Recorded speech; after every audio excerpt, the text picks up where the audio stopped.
Hello दोस्तों, स्वागत है आप सभी का आपके अपनी यूट्यूब चैनल शेयर वाला पे। क्विकली डिस्कस करेंगे कल की निफ्टी और बैंक निफ्टी स्ट्रैटेजी।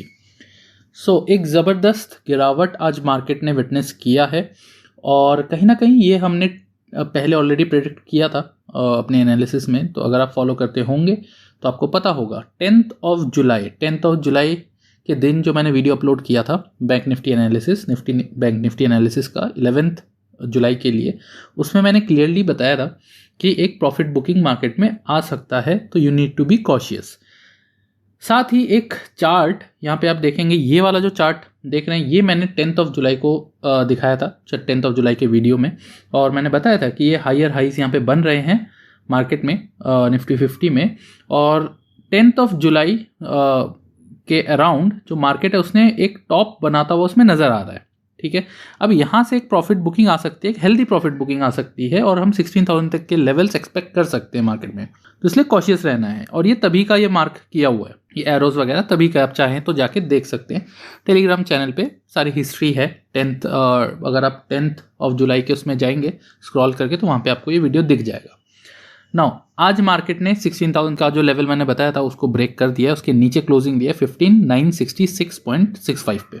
तो आगे के लेवल्स अब क्या होने चाहिए, क्या स्ट्रैटेजी रहनी चाहिए, इस पे हम अब बात करेंगे। आ जाते हैं बैंक निफ्टी पे।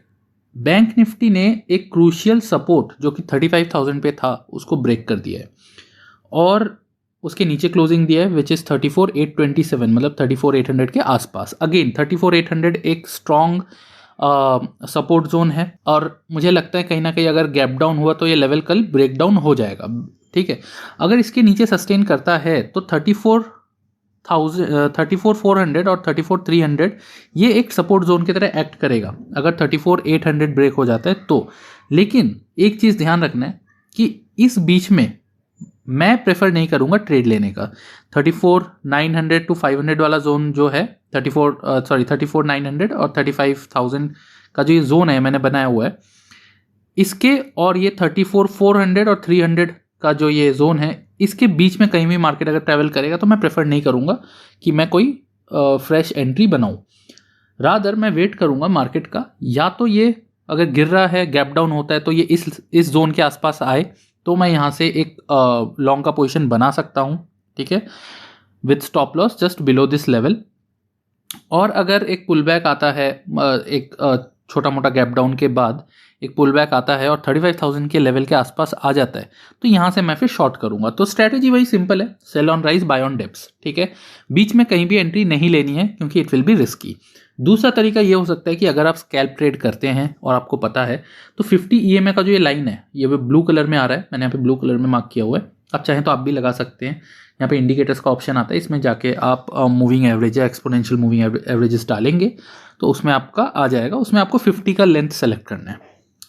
अगर आप ज़ेरोदा में यूज़ करते हैं तो उसमें भी आपको जो स्टडीज़ का ऑप्शन है उसमें जाके आपको मिल जाएगा उसमें आपको मूविंग एवरेज मिलेगा। मूविंग एवरेज में फर्दर आपको ऑप्शन मिलेगा सिंपल या एक्सपोनेंशियल, तो एक्सपोनेंशियल आप सेलेक्ट कर सकते हैं। तो 50 EMA को अगर ऊपर की तरफ ब्रेक करता है तो आप दूसरे या तीसरे कैंडल में एंट्री ले सकते हैं, और अगर नीचे की तरफ ब्रेक करता है तो उसमें भी दूसरे या तीसरे कैंडल में आप एंट्री ले सकते हैं।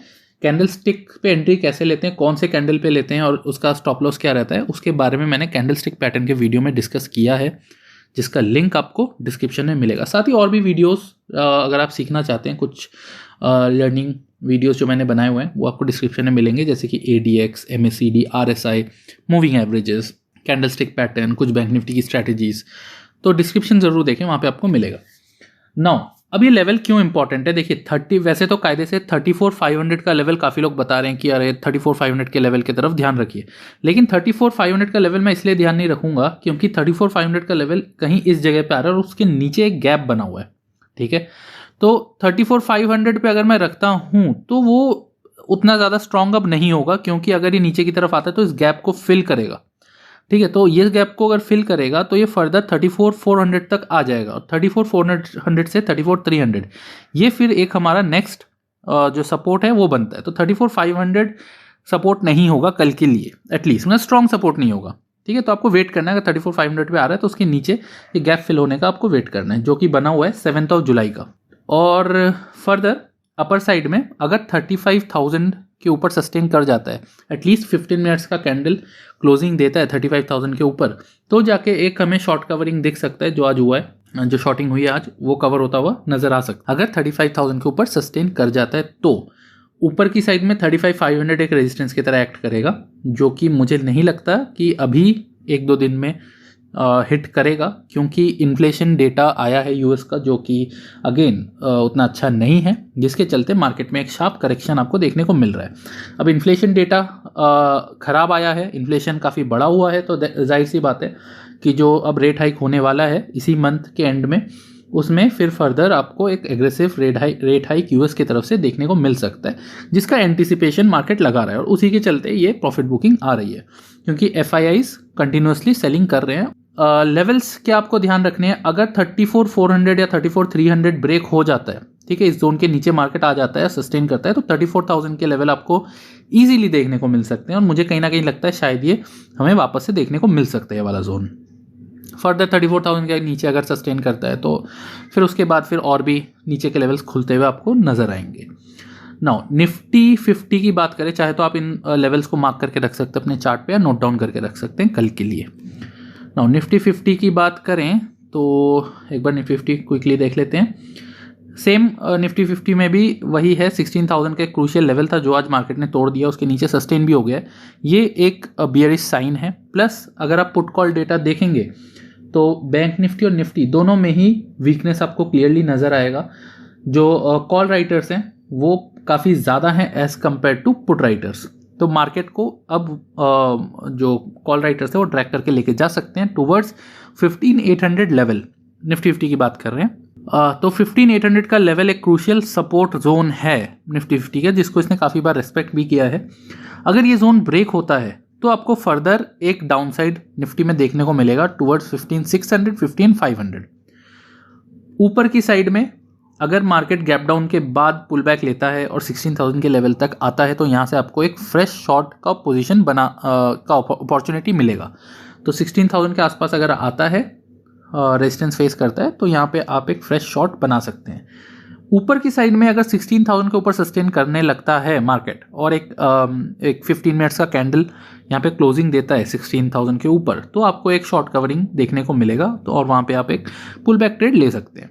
उसके अलावा इन बिटवीन, अगेन मैं निफ्टी 50 में बोलूँगा, इन बिटवीन ट्राई ना करें कोई भी ट्रेड लेने का। 50 EMA के हिसाब से आप स्कैल्प ट्रेडिंग कभी भी कर सकते हैं, ठीक है, उसकी स्ट्रैटेजी वही सेम रहती है। पहला कैंडल जो ब्रेक करेगा 50 EMA को, इधर अपसाइड और डाउन साइड, उसको आपको देखना है, फिर सेकेंड कैंडल से कॉन्फर्मेशन लेना है। अगर सेकेंड कैंडल फर्स्ट कैंडल के हाई या लो को ब्रेक कर दे तब आपको एंट्री लेनी है। इसके बारे में डिटेल मैंने बताया हुआ है ऑलरेडी कैंडलस्टिक पैटर्न के वीडियो में। सो निफ्टी 50 की ये स्ट्रैटेजी है, इसको आप नोट डाउन कर सकते हैं। नेक्स्ट हम आ जाते हैं डेली चार्ट पे।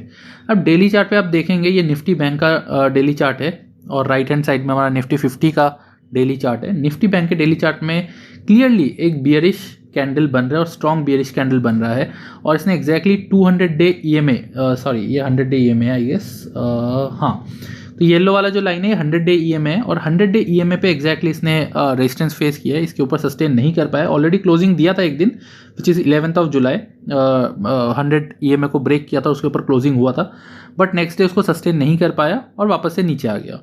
डाउन साइड में 34,200 के आसपास 50 EMA रन कर रहा है, तो ये एक क्रूशियल सपोर्ट भी है, और 34,000 जो मैंने बताया ये भी एक क्रूशियल सपोर्ट है। तो 34,500 के नीचे 34,000 तक के लेवल आपको दिखा सकता है मार्केट। अगर ये ब्रेक हो जाता है तो फर्दर फिर एक शार्प डिक्लाइन मार्केट में देखने को मिल सकता है।